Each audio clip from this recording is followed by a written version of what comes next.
मित्रों, आपका हमारे YouTube चैनल पर हार्दिक स्वागत है, अभिनंदन है। दोस्तों, चलते हैं आज की एक बेहतरीन क्लास के बारे में जानने का प्रयास करते हैं। दोस्तों, हम पढ़ रहे थे राजस्थान का भौतिक आधार पर वर्गीकरण, जिसमें मैंने राजस्थान को 4 भौतिक प्रदेशों में बांटा था, वो बता दिया था। दोस्तों, आज है हमारा पश्चिमी मरुस्थलीय प्रदेश। तो दोस्तों, चलते हैं पश्चिमी मरुस्थलीय प्रदेश। देखिएगा, राजस्थान के भौतिक प्रदेश क्या है दोस्तों? राजस्थान के भौतिक प्रदेश मैंने आपके लिए कल बताया था मित्रों। देखिएगा, राजस्थान के भौतिक प्रदेश, इसमें देखिए राजस्थान के भौतिक प्रदेश में राजस्थान को 4 भौतिक प्रदेशों में बांटा था, जिसका आधार उच्चावच और जलवायु है। राजस्थान के कितने भौतिक प्रदेश हैं दोस्तों? 4। ठीक है, मिश्र जी के अनुसार 7 भौतिक प्रदेशों में बांटा गया था, जो मैंने आपके लिए बता दिया था कल। दोस्तों, आज बात करने वाले हैं हम जो आधुनिक वर्गीकरण है उसके बारे में। तो चलते हैं दोस्तों। देखिएगा, राजस्थान के कितने भौतिक प्रदेश हैं दोस्तों? एक तो है आपके नंबर एक है अपन के पश्चिमी मरुस्थलीय प्रदेश, दूसरा है मध्यवर्ती अरावली प्रदेश, तीसरा है पूर्वी मैदान और चौथा है दक्षिण पूर्वी हाड़ौती का पठार। दोस्तों, राजस्थान को 4 भौतिक प्रदेशों में बांटा गया है। अब आगे बात करते हैं हम लोग। दोस्तों, इसको पश्चिमी मरुस्थलीय प्रदेश की बात करें तो मरुस्थल का अर्थ होता है मृत भूमि। मरुस्थल का अर्थ क्या होता है दोस्तों? मृत भूमि। क्या होता है? मृत भूमि। मरुस्थल का अर्थ होता है मृत भूमि, अर्थात एक ऐसा क्षेत्र जो वनस्पति रहित हो, मरुस्थल कहलाता है। अर्थात जिसमें वनस्पति नहीं होती है वह मरुस्थल कहलाता है। और ये जो हमारे थार का मरुस्थल है दोस्तों, यह है ग्रेट पेलियो आर्कटिक अफ्रीकी मरुस्थल का पूर्वी भाग है। किसका दोस्तों? अफ्रीकी मरुस्थल का। किसका? ग्रेट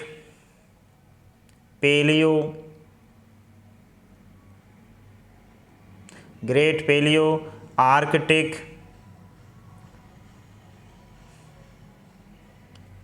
अफ्रीकी मरुस्थल का पूर्वी भाग है। दोस्तों, ध्यान रखना, कौन सा भाग है? पूर्वी भाग है। कौन सा मित्रों? पूर्वी भाग है। अफ्रीकी मरुस्थल का क्या है? पूर्वी भाग है।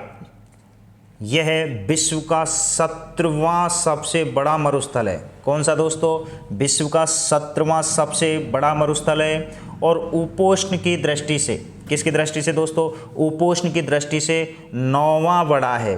क्षेत्रफल की दृष्टि से दोस्तों 17वां सबसे बड़ा मरुस्थल है और उपोष्णता की दृष्टि से 9वां सबसे बड़ा मरुस्थल है। अब दोस्तों, आपको पता होगा कि जो थार का मरुस्थल है ये दोस्तों टेथिस सागर का अवशेष है। किसका दोस्तों? टेथिस सागर का अवशेष है। अवशेष किसका है? अवशेष है आपके टेथिस सागर का। किसका? टेथिस सागर का अवशेष है। क्या? थार का मरुस्थल।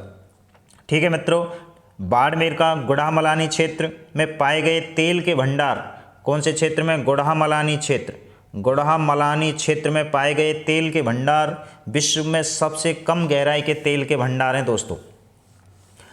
जो मरुस्थल आगे बढ़ता है उसको मरुस्थल का मार्च कहते हैं। ठीक है मित्रों, तो चलते हैं। मरुस्थल के बारे में बेसिक जानकारी हमने देख ही ली थी, यानी टेथिस सागर का अवशेष है। ठीक है, और विश्व का 17वां सबसे बड़ा मरुस्थल है। तो मित्रों देखिएगा, बात करते हैं हम भौतिक प्रदेशों की जानकारी की। तो देखिएगा, मैंने आपको बहुत बेहतरीन तरीके से समझाने का प्रयास किया है दोस्तों। देखिए, भौतिक प्रदेशों की सामान्य जानकारी। थार का मरुस्थल का क्षेत्रफल कितना है दोस्तों? 61.11%। कितना? 61.11%। अरावली का कितना है? 9%। और मैदान का कितना है? 23%। और हाड़ौती के पठार का कितना है दोस्तों? 6.89%। ठीक है मित्रों, अब अगर हम जनसंख्या की बात करें तो इसके अंतर्गत पश्चिमी मरुस्थलीय प्रदेश के अंतर्गत 40% जनसंख्या निवास करती है। अरावली के अंतर्गत 10% जनसंख्या निवास करती है। मैदान के अंतर्गत 39% और हाड़ौती के पठार के अंतर्गत 11% जनसंख्या क्या करती है दोस्तों? निवास करती है। दोस्तों, ये ज़िले का जो लिख रहा है ये नए ज़िलों के अपडेट के अनुसार नहीं है दोस्तों। ठीक है, तो इसको अपन छोड़ देते हैं, क्योंकि ये मैंने 33 जिलों के आधार पर बताया है। आगे बात करें मृदा, तो दोस्तों आपको पता है भौतिक प्रदेशों में मृदा कैसी है, यानी कि मरुस्थल में बलुई और रेतीली मिट्टी पाई जाती है, जैसा कि आप भी जानते हो कि मरुस्थल में रेती रेत है। अरावली पर्वतीय है, क्योंकि अरावली पर्वतमाला है तो पर्वतीय प्रदेश होगा। और मैदानों में दोमट और जलोढ़ मिट्टी, मैदानों में नदियाँ नई नई मिट्टियाँ लेकर आती हैं। और हार्डौती के पठार में दोस्तों काली और रेंगुर मिट्टी पाई जाती है। अगर बात करें जलवायु की तो दोस्तों इसके अंतर्गत जलवायु शुष्क व अर्धशुष्क है। और इसके अंतर्गत अरावली के अंदर उपाद्र और मैदानों में आर्द्र और हार्डौती के पठार में कैसी जलवायु दोस्तों, आर्द्र जलवायु है। आप इसका स्क्रीनशॉट ले सकते हो मित्रों। अब बात करें हम लोग उत्तरी पश्चिमी मरुस्थल, तो दोस्तों देखते चलते हैं उत्तरी पश्चिमी मरुस्थल। अब देखिएगा उत्तरी पश्चिमी मरुस्थल में बात करें, इसे थार मरुस्थल भी कहते हैं। उत्तरी पश्चिमी मरुस्थल को क्या कहते हैं दोस्तों, थार का मरुस्थल भी कहते हैं। मुख्यतः टर्शियरी एवं प्लोस्टीन काल में इसका निर्माण हुआ था दोस्तों। इसका निर्माण कब हुआ, मुख्यतः टर्शियरी एवं प्लोस्टीन काल में इसका निर्माण हुआ।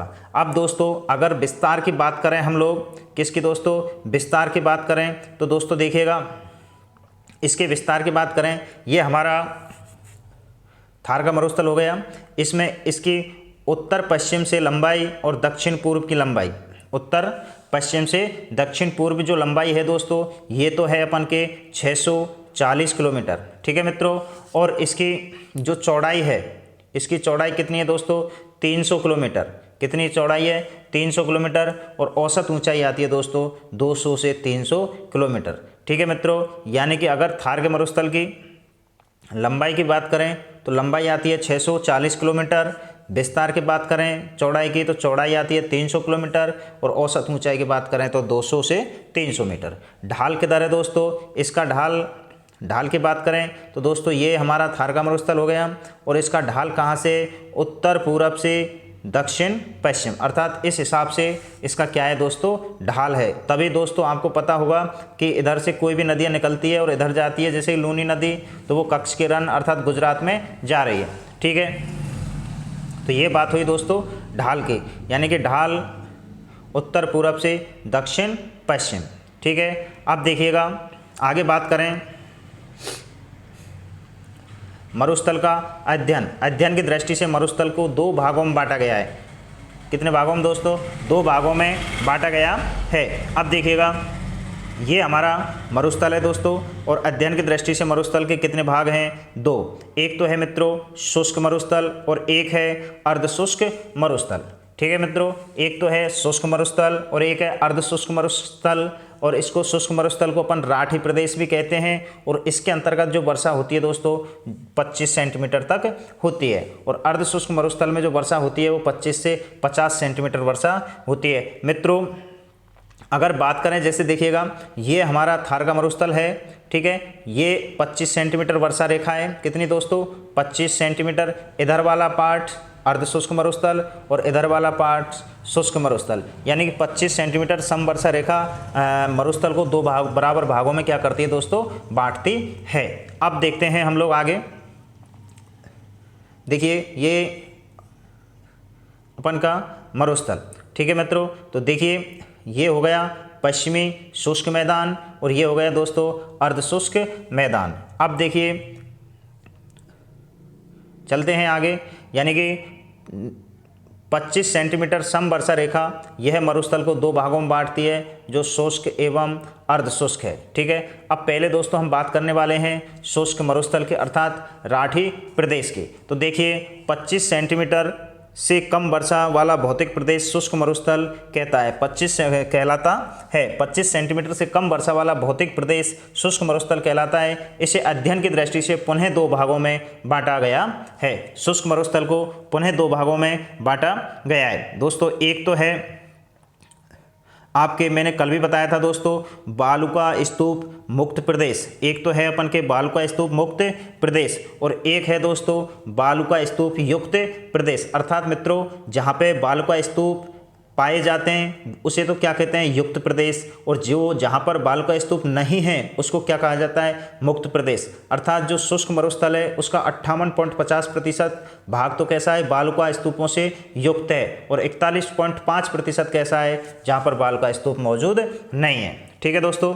अब देखिएगा आगे, बालुका स्तूप मुक्त प्रदेश, शुष्क मरुस्थल में जहां पथरीला मरुस्थल पाया जाता है उस क्षेत्र में बालुका स्तूपों का निर्माण नहीं होता। अर्थात दोस्तों जहां पे पत्थर पाए जाते हैं वहां पर बालुका स्तूपों का निर्माण नहीं होता है। इस पथरीले मरुस्थल को क्या कहा जाता है दोस्तों? ये बहुत अच्छा क्वेश्चन है दोस्तों। पथरीले मरुस्थल को क्या कहा जाता है? हम्मादा। क्या कहा जाता है? हम्मादा। इसका विस्तार सर्वाधिक जैसलमेर, रामगढ़, लोद्रावा और पोखरन, बाड़मेर एवं जोधपुर में है। कौन से मरुस्थल का दोस्तों? पथरीले मरुस्थल का, अर्थात बालुका स्तूप मुक्त प्रदेश का। ठीक है मित्रों, वापस से देखिएगा, बालुका स्तूप मुक्त प्रदेश कितना है? 41.50 और युक्त कितना है? 58.50% है। ठीक है मित्रों, बालुका स्तूपों का निर्माण नहीं होता, ऐसे मरुस्थल को क्या कहते हैं दोस्तों?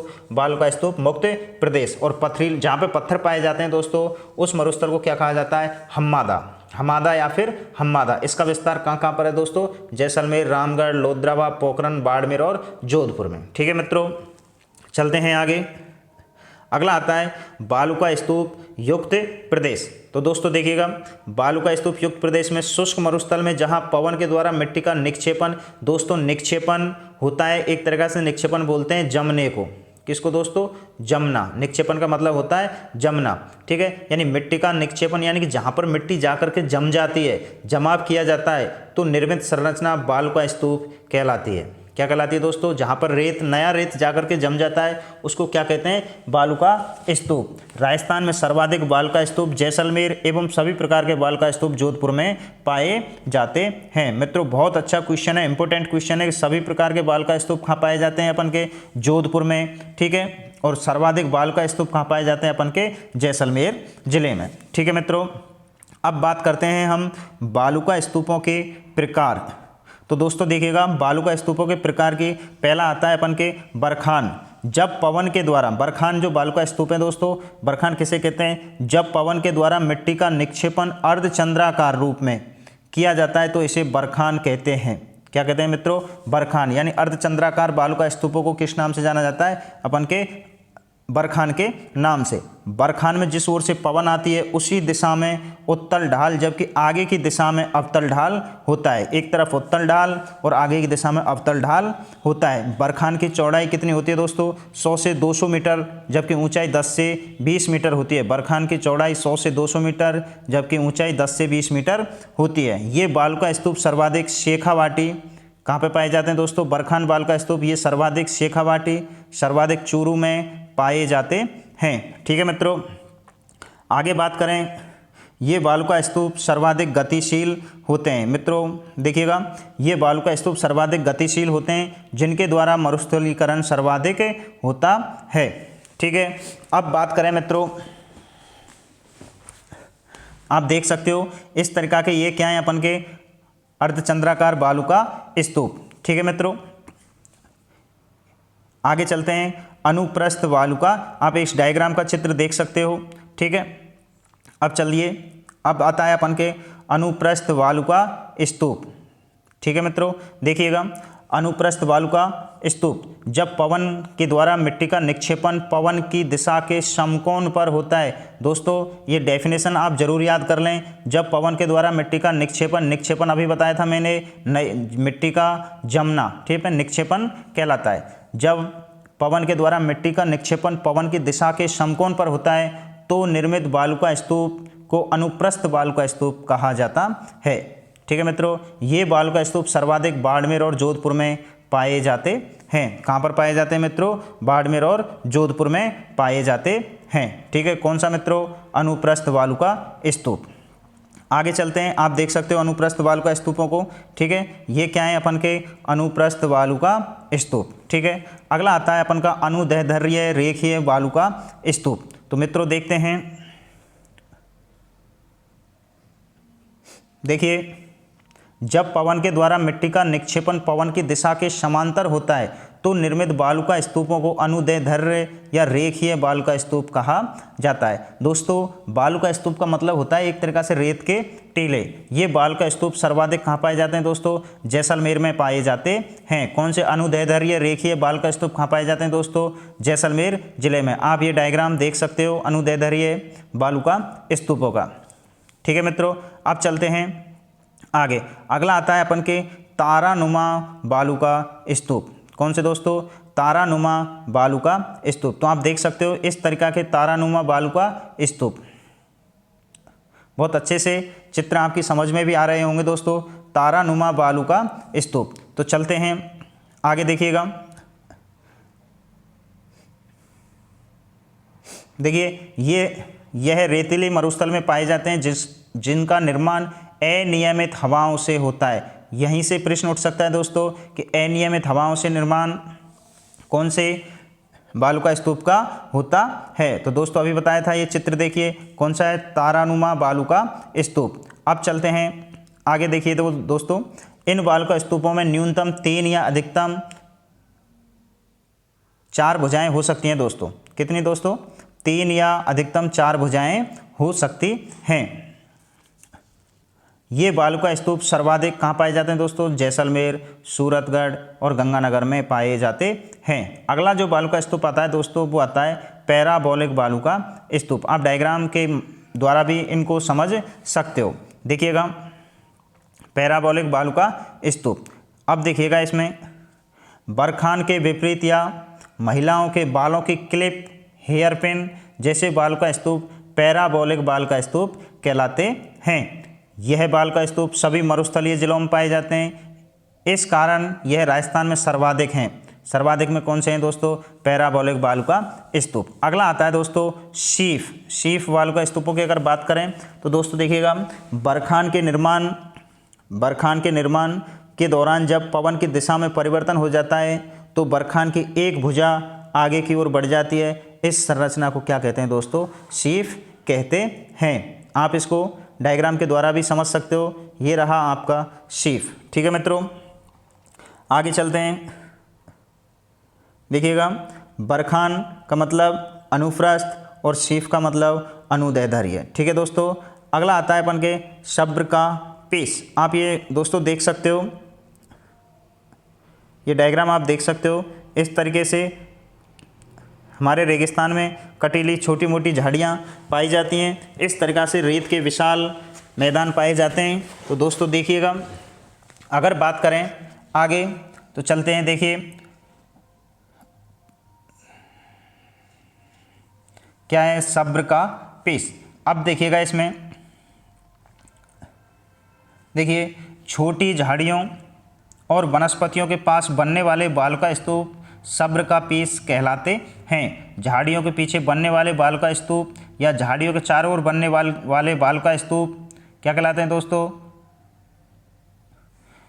नेवखा कहलाते हैं। क्या कहलाते हैं? नेवखा कहलाते हैं। झाड़ियों व छोटी वनस्पतियों के पास बनने वाले बाल का स्तूप तो क्या कहलाते हैं दोस्तों? सब्र का पीस। और झाड़ियों के पीछे बनने वाले बाल का स्तूप या झाड़ियों के चारों ओर बनने वाले बाल का स्तूप नेवखा कहलाते हैं। इस तरीक़ा से आप देख सकते हो। ठीक है मित्रों, चलते हैं आगे। देखिएगा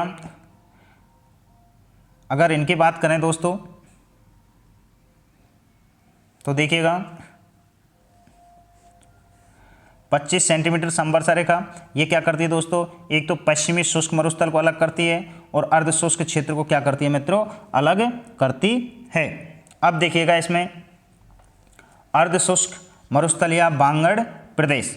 अब इसमें देखिएगा आप अर्धशुष्क मरुस्थल या बांगड़ प्रदेश, शुष्क मरुस्थल व अरावली के मध्य का भौतिक प्रदेश या 25 सेंटीमीटर समवर्षा से 50 सेंटीमीटर वर्षा वाला भौतिक प्रदेश। अगर दोस्तों बात करें, एक तो है अपन के अर्धशुष्क यानी शुष्क मरुस्थल व अरावली के बीच का क्षेत्र और 25 सेंटीमीटर वर्षा से 50 सेंटीमीटर वाले वर्षा का वाला भौतिक प्रदेश।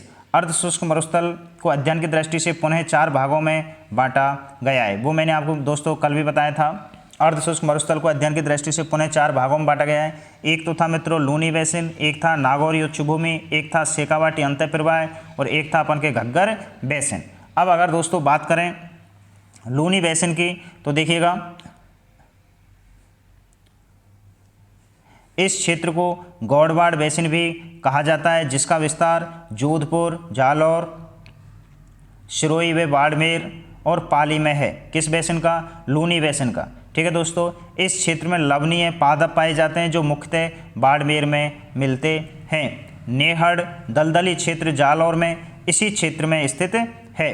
काला भूरा डूंगर इस बेसिन के पूर्व में पाली में स्थित क्या है दोस्तों, पहाड़ियाँ हैं। ये कौन सा था दोस्तों अपन का, लूनी बेसिन। इस क्षेत्र को गौड़वाड़ बेसिन भी कहा जाता है। अब देखिए दोस्तों अगला आता है अपन के नागौरी उच्च भूमि। क्या आता है दोस्तों, नागौरी उच्च भूमि। इस क्षेत्र में लवणीय मिट्टी, लवणीय झीलें सर्वाधिक क्या करती हैं, पाई जाती हैं। किसमें, नागौर में। ठीक है, नागौर उच्च भूमि क्षेत्र में। यहाँ पर आपको पता होगा दोस्तों, एक कुबड़ पट्टी, बांका पट्टी, नागौर व अजमेर के मध्य स्थित एक अधिक फ्लोराइड वाले क्षेत्र को कुबड़ पट्टी, बांका पट्टी भी कहा जाता है, जिसके कारण फ्लोरोसिस बीमारी हो जाती है। दोस्तों इस बीमारी के द्वारा कमर की हड्डी और रीढ़ की हड्डी ये कैसी हो जाती हैं दोस्तों, टेढ़ी हो जाती हैं। ठीक है मित्रों, नागौरी उच्च भूमि वाला क्षेत्र हो गया। अब बात करें दोस्तों शेखावाटी अंतः प्रवाह।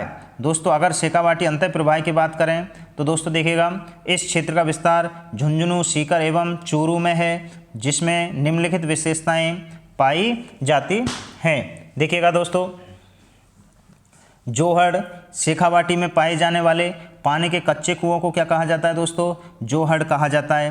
अगला है अपन के सर, शेखावाटी में पाए जाने वाले तालाबों को क्या कहा जाता है दोस्तों, सर कहा जाता है। एक है अपन के बीड़, शेखावाटी में चारागाह भूमियों को कहा जाता है जो मुख्यतः झुंझुनू में स्थित हैं। क्या, बीड़।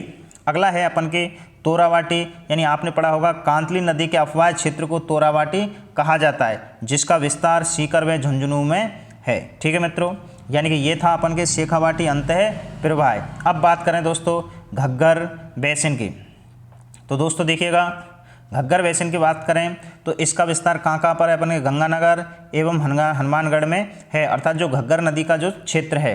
अब देखिएगा काठी अथवा बग्गी इस बेसिन में पाई जाने वाली चिकनी एवं उपजाऊ मिट्टी, जिसका विस्तार गंगानगर एवं हनुमानगढ़ में है। ठीक है दोस्तों, तो ये अपन के शुष्क मरुस्थल और अर्ध शुष्क मरुस्थल का वर्गीकरण कंप्लीट हुआ दोस्तों। अब बात करते हैं मरुस्थल से संबंधित कुछ अन्य महत्वपूर्ण बिंदु। तो दोस्तों देखिएगा मरुस्थल से संबंधित अन्य महत्वपूर्ण बिंदु, इनकी अगर बात करें तो दोस्तों एक है अपन के खड़ीन। क्या है दोस्तों, खड़ीन की बात करें दोस्तों देखिएगा, एक है खड़ीन, मरुस्थल में पाई जाने वाली अस्थायी पानी की झीलों को खड़ीन कहा जाता है, जिसमें पालीवाल ब्राह्मणों के द्वारा खड़ीन कृषि की शुरुआत की गई। यानी खड़ीन कृषि की शुरुआत किसने की थी दोस्तों, पालीवाल ब्राह्मणों ने। ठीक है, इन झीलों को मुख्यतः रबी की फसलें, झीलों में मुख्यतः रबी की फसलें क्या की जाती हैं दोस्तों, बोई जाती हैं। आप ये डायग्राम देख सकते हो दोस्तों इस तरीक़ा से, यानी कि ये क्या है अपन के खड़ीन। ठीक है मित्रों, अब आगे बात करते हैं अगला, ये जैसलमेर के उत्तरी भाग में पाई जाती हैं। कहाँ पाई जाती हैं दोस्तों, ये मुख्यतः जैसलमेर के उत्तरी भाग में पाई जाती हैं। कौन सी झीलें, खड़ीन।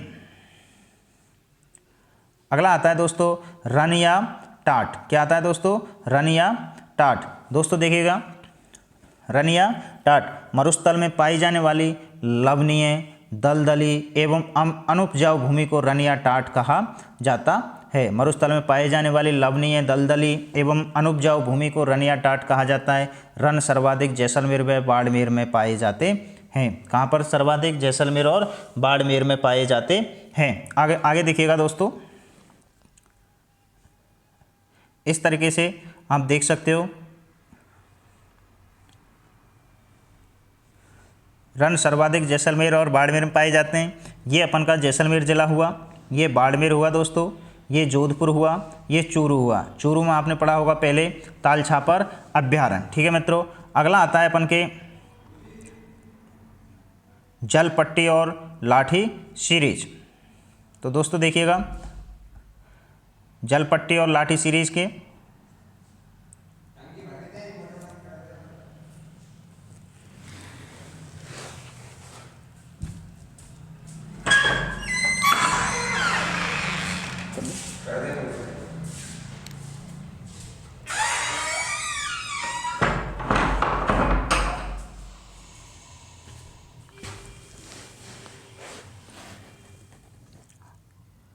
हाँ दोस्तों चलिएगा, सॉरी माफ़ी चाहता हूँ, कोई काम आ गया था। आगे बात करें हम लोग जलपट्टी और लाठी सीरीज़ की। तो देखिएगा एक तो इसमें दोस्तों चांदन नलकूप है। कौन सा नलकूप? चांदन नलकूप। ठीक है दोस्तों, कहाँ पर है? पोखरन जैसलमेर में। ठीक है, यानी कि हमारे अपन के थार के मरुस्थल में। अब देखिए दोस्तों,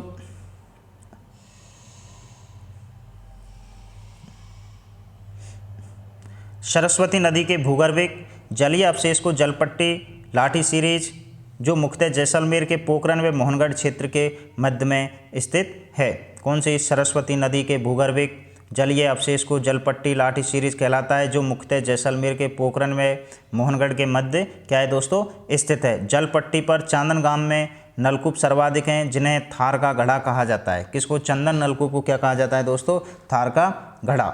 जलपट्टी पर पाई जाने वाली सेवन घास को गौड़ावन की शरण स्थली भी कहा जाता है, जो कि राजस्थान का राज्य पक्षी भी है गौड़ावन, उसको क्या कहा जाता है? शरण स्थली भी कहा जाता है।